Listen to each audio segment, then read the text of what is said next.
अगर आप एक स्कूल के छात्र हो तो आपको एक कहानी सिखा देगी कि क्यों हमें टीचर्स की बात सुननी चाहिए। कहानी शुरू होती है स्कूल की गैदरिंग से, जहाँ सब बच्चे पार्टी में मग्न थे, खा पी रहे थे और स्कूल की गैदरिंग शाम के 5 बजे तक चलने वाली थी। सब अपने अपने कामों में बिजी थे।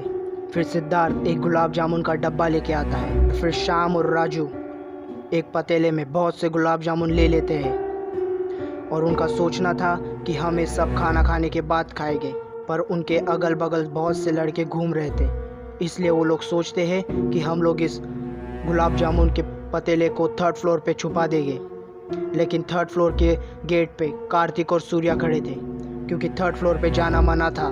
फिर कार्तिक और सूर्या थोड़ी देर के लिए वहाँ से हट जाते हैं। फिर वो दोनों 3rd फ्लोर पे चले जाते हैं और उनके साथ कुछ दोस्त भी जाते हैं, रुपेश, मंजू और संजना। और जब वो ऊपर जाते हैं तब उन्हें एक और गेट दिखता है जिस पे बहुत से धागे लटके हुए थे। फिर वो उन धागों को काट के 3rd फ्लोर पे चले जाते हैं और स्कूल के बाजू में ही एक शमशान था जहाँ पे एक बॉडी को जलाया जा रहा था और 3rd फ्लोर पे बहुत सा सीमेंट गिरा हुआ था। जब वो लोग चल रहे थे तब उनके पैरों के निशान उल्टे आ रहे थे और ये सब रुपेश देख लेता है। जब रुपेश उन लोगों को बताता है तब श्याम कहता है, अबे तू कान्या है इसलिए तुझे सब उल्टा दिख रहा है, चल अभी। फिर रुपेश जब अपना चश्मा साफ करके देखता है तब उसके फुटस्टेप सीधे हो जाते हैं। फिर आगे जाके राजू को घुंघरू की आवाज़ आने लगती है, पर राजू को तब लगता है कि लड़कियों की घुंघरू की आवाज़ें होगी। फिर लड़कियों को फिर थोड़ी धुंधली धुंधली आवाज़ें सुनाई आती है, जहाँ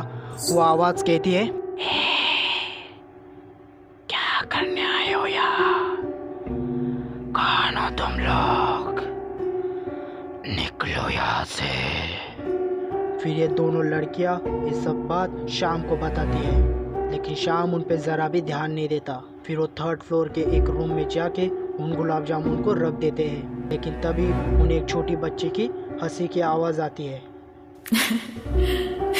तभी राजू कहता है, कोई हमारे पीछे छुप छुप के तो नहीं आ गया।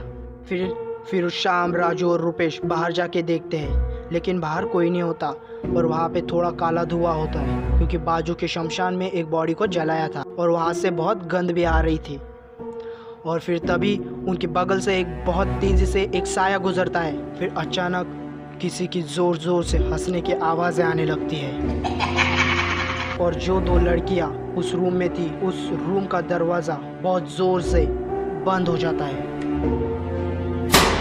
तभी वो लड़कियाँ कहती है, श्याम, राजू, ये मजाक अच्छा नहीं है, जल्दी से दरवाज़ा खोल। फिर श्याम और राजू वो दरवाज़ा खोलने का बहुत प्रयास करते हैं, लेकिन वो दरवाज़ा नहीं खुलता, इसलिए वो राजू और श्याम नीचे से उस दरवाजे को लात मार के कैसे तो करके तोड़ देते हैं। फिर रुपेश उन दोनों लड़कियों को कैसे तो बाहर निकाल लेता है और जब वो नीचे भागने की कोशिश करते हैं तब एक काला कौवा आके उन्हें बहुत डराता है।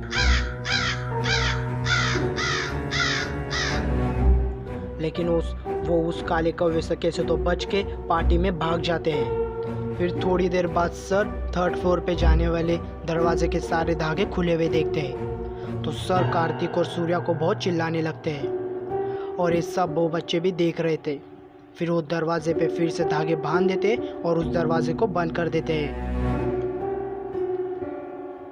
इसलिए कभी भी अपनी टीचर्स की बात सुना करो और जहाँ पे जाने के लिए ना कहा हो वहाँ पे कभी भी मत जाना, क्योंकि इसमें आपका ही भला होता है।